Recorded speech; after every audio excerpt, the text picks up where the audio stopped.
ब्रह्म नहीं, माया नहीं, नहीं जीव नहीं काल, अपनी सुधि ना रही, एक रहे नंदलाल। कान भय प्राण में, प्राण भय कान में, ही में न जान पड़े कान है कि प्राण है। बस हम सब भगवत प्राप्त हैं। जो प्राप्त है बस उसका अनुभव कर लिया जाए, उसका चिंतन किया जाए, और वो बड़े कृपालु, कृपा करके मानव देह दिया, सत्संग दिया, मतलब अब उनकी तरफ से कमी नहीं, अब हमारी तरफ से कमी है। हम अपने आचरणों को शास्त्र संयम में रखते हुए, भगवत प्रेमी महात्माओं के द्वारा गाए हुए जो भगवद यश है उसके अनुसार चिंतन मनन करते हुए आचरण सुधारे। निश्चित इसी जन्म में इन्हीं नेत्रों से, भगवान साहब एक ने प्रश्न किया था, क्या इन नेत्रों से हम ऐसे प्रभु को देख सकते हैं जैसे आपको? तो आप तो बहुत दूर हैं, बहुत नजदीक, इतना नजदीक कि वो नेत्रों में समा जाते हैं, वो नेत्र ही बन जाते हैं। जित देखू तित श्याममयी, जड़ चैतन्य कछु नहीं दिखत, जित दिखत तित श्याम खड़े, प्रिय मूर्ति नयनन बसय, तेही रसना है समान। ये कोई कठिन बात नहीं जैसे दिमाग में बैठा लिया जाए भगवत प्राप्ति कठिन, ये कठिन कठिन है भोगों का त्यागना, कठिन है अधर्माचरणों की रुचि का त्यागना। इसको त्याग दो तो हृदय देश में भगवान मुस्कुराते हुए बैठे अनुभव हो जाएगा। और उसका उपाय बहुत सहज सरल है। ये जो भगवत गुणानुवाद महाजन गा रहे हैं, इसको ध्यान से सुनो और मनन करो और अपने आचरणों में उतारो। सब महान की वही अंश है जो यहाँ है, जो यहाँ है वही सब में है। बस हम अपने को भूलकर विषयों में लग गए, इसलिए हमारी स्थिति में ऐसा आने लगा कि भाई भजन साधन तो संतों का कार्य है या तपस्वियों, हम तो गृहस्थ है, हमारा कार्य केवल भोग भोगना, यही भ्रम मिटाना है। आप ना गृहस्थ हो, ना कोई विरक्त है, ना कोई स्त्री है, ना पुरुष है, हरि का अंश है। बस ये बात समझकर हरि को प्राप्त कर ले तो बस समुद्र की वायु विकार वृत्ति हटी तो तरंग नाम की कोई चीज नहीं, समुद्र ही था, समुद्र ही है, समुद्र ही रहेगा। जीव भगवत स्वरूप है, माया विकार से युक्त होने के कारण, प्रभु से विमुख होने के कारण नानात्व में महादुख भोग रहा है। दत्तात्रेय जी मंदिर है महाराष्ट्र में, तो वहां से ये चार धाम की यात्रा में आए हुए हैं। सिद्धांतावधूत चिंतन श्री गुरुदेव दत्त स्वामी महाराज की जय। सद्गुरुनाथ महाराज की जय।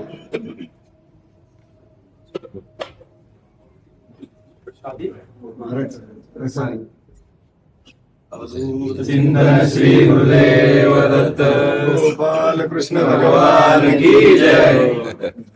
बड़ा प्यार दुलार आपका, बड़ी कृपा, बड़ी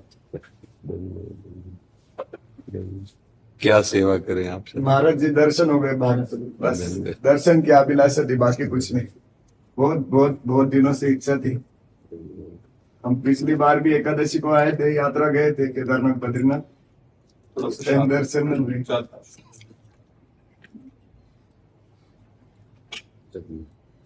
समर्थाची सेवका वक्रपा हे असा सर्व भूमंडळी कोण आहे, जयाची लीला वर्णिती लोकदीनी नुपेक्षी कदा रामदासाभिमानी। जय जय रघुवीर समर्थ। ओम भगवती विचांदे, ओम भगवती विचांदे।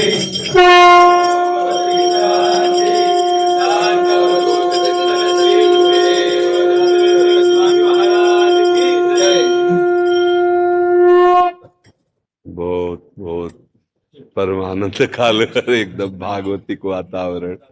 हाँ ले लो ले लो।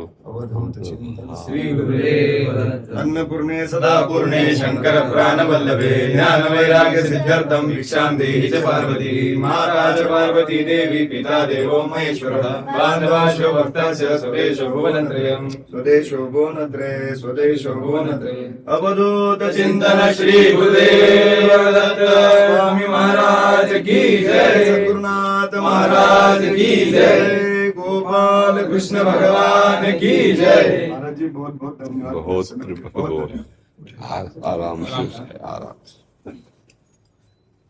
अहो भाग्य, बहुत बहुत सुख मिला। हाँ जैसे ऐसा लगा जैसे अपने घर के लोग मिल रहे हैं। महाराज जी कभी आइए नासिक, बहुत आनंद प्रार्थना करते हैं।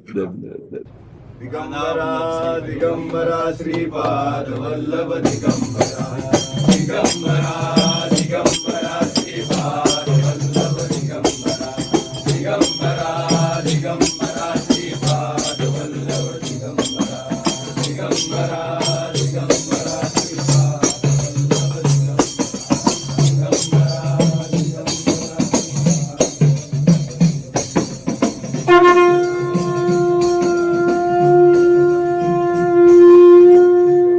जैसे विधाता सब कुछ लिखता है तो मतलब पाप भी लिखता है तो उसका सजा क्यों मिलती है ऊपर माता जी? सजा तो बच्चा मिलेगी वो अगर भी उसने पाप लिखा है तो वो भी अब उसको टालने वाले कौन होते हैं माता जी? आप टाल सकते हो नाम के बल से। जैसे आपको फांसी की सजा हो जाए तो आप राष्ट्रपति से माफ करवा सकते हो कि नहीं? आप सभी वो माफ कर सकता है ना।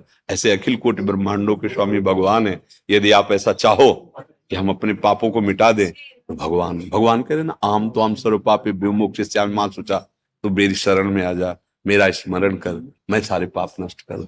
तो अगर वो मिटाए ना तो बच्चा फिर हमारा मंगल कैसे होगा, हमारा कल्याण कैसे होगा?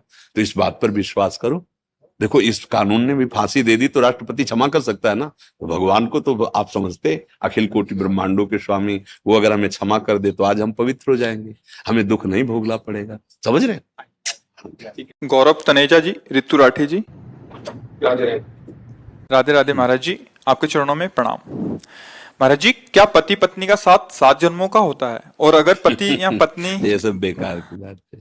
महाराज जी, संसार में ऐसा कहा जाता है। जीव अपने कर्मानुसार आकर के संयोग वशात इस जन्म में बना है आकर के। अगर परस्पर आसक्त हो गया तो हो सकता है अगला कोई भी योनि मिले। तो जरूरी थोड़ी है अगर आप स्त्री में आसक्त हुए तो वो पत्नी थोड़ी बनी रहेगी, तुम स्त्री बनोगे जाके। भागवत में कोई भी बात हो उसका प्रमाण होना चाहिए। पुरंजनोपाख्यान है भागवत में, पुरंजनोपाख्यान। उसमें पुरंजन भ्रमण कर रहा था तो एक बहुत सुंदर महल देखा, बगीचा देखा, 9 द्वार का महल, विविध प्रकार के भोग विलास था। उसमें एक सुंदरी को देखा जिसका नाम पुरंजनी था। वो अपने अंग रक्षकों के साथ घूम रही थी, आसक्त हो गया। वो भी स्वीकार कर लिए दोनों। पूरा विवरण वो अध्यात्म का विवरण है। इसी बुद्धि पुरंजनी है और जीव पुरंजन है, और ये 9 द्वारों वाला ये पुर है पूरा। उसमें वो तो बड़ा लंबा विषय है, हम आपको सारांश में बताया। वो पुरंजन जब पुरंजनी में आसक्त हुआ, मरा, तो वो स्त्री बना जाके। और पुरंजनी अन्यत्र कहीं जन्म ली, लेकिन वो स्त्री बना जाके। वो जिस राजा की पत्नी बना जाके, वो राजा उससे बहुत प्यार करता था। अब वो वैसी राजा पे आसक्त हो गई, राजा युद्ध में मारा गया। अब वो चिता में, उस समय प्रथा थी तो चिता में जलने के लिए बहुत विकल थी। तो पीछे से आवाज आई, ऐ सुन, मैं तेरा मित्र हूं, मेरी तरफ देख। तो उसने देखा तो एक बहुत ही सुंदर तेजस्वी पुरुष खड़ा। बोले, मैं तो आपको नहीं जानती हूं। बोले, जानती नहीं तो मेरा नित्य सखा है, मैं तेरा नित्य मित्र हूं, मेरा नाम अविज्ञात है। अविज्ञात माने मैं जानने में नहीं आता हूं। ना तू स्त्री है, ना ये तेरा पति था, तू देख। जब देख कहा ना, तो जैसे टीवी में दिखाई देता है ना, ऐसे उसे सैकड़ों जन्मों की स्मृति आ गई और उसको दिखाई दे रहा, अरे ये तो बहुत बड़ा नाटक है मेरे साथ। पहले मैं किसी का पिता था, फिर किसी का पुत्र बना, फिर किसी की पत्नी बना, फिर तो मैं कैसे उससे मुक्त हूं। तब वो उनको ज्ञान देते हैं तो उसको समझ में आता है मैं भगवान का अंश हूं, मैं भ्रम से इस शरीरों में फंसा हूं।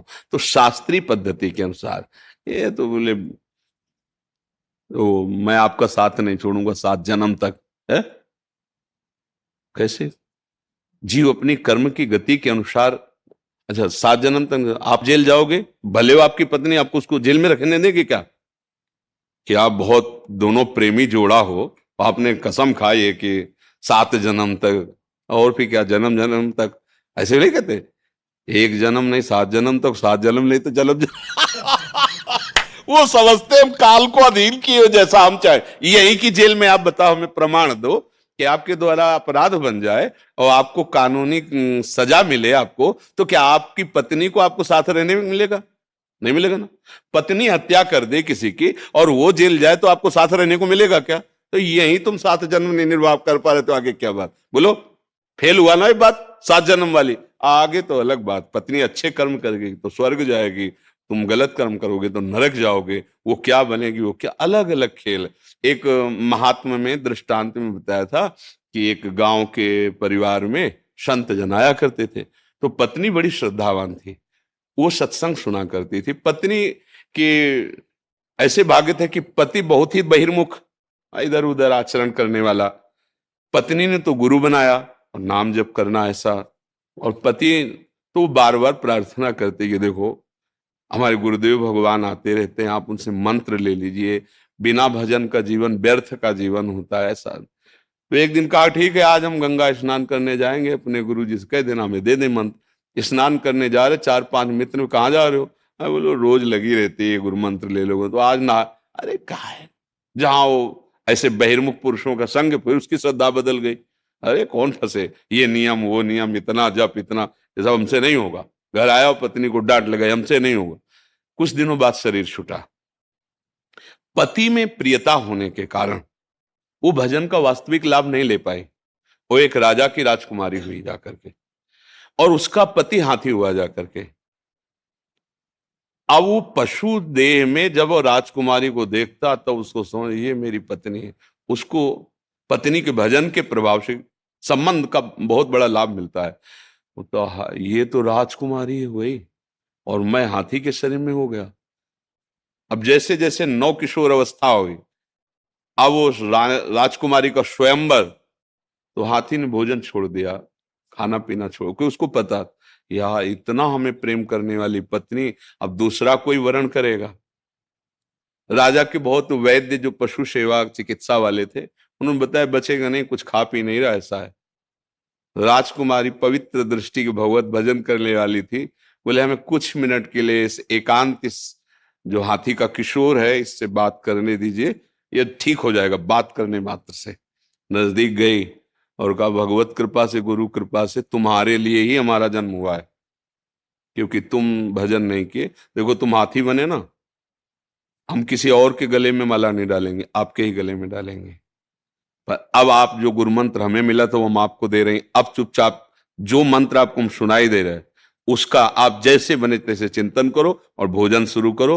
हम इतना भजन करेंगे कि अब आपको भी ले जाएंगे भगवत धाम में। वो राजकुमारी बनी, वो हाथी बना।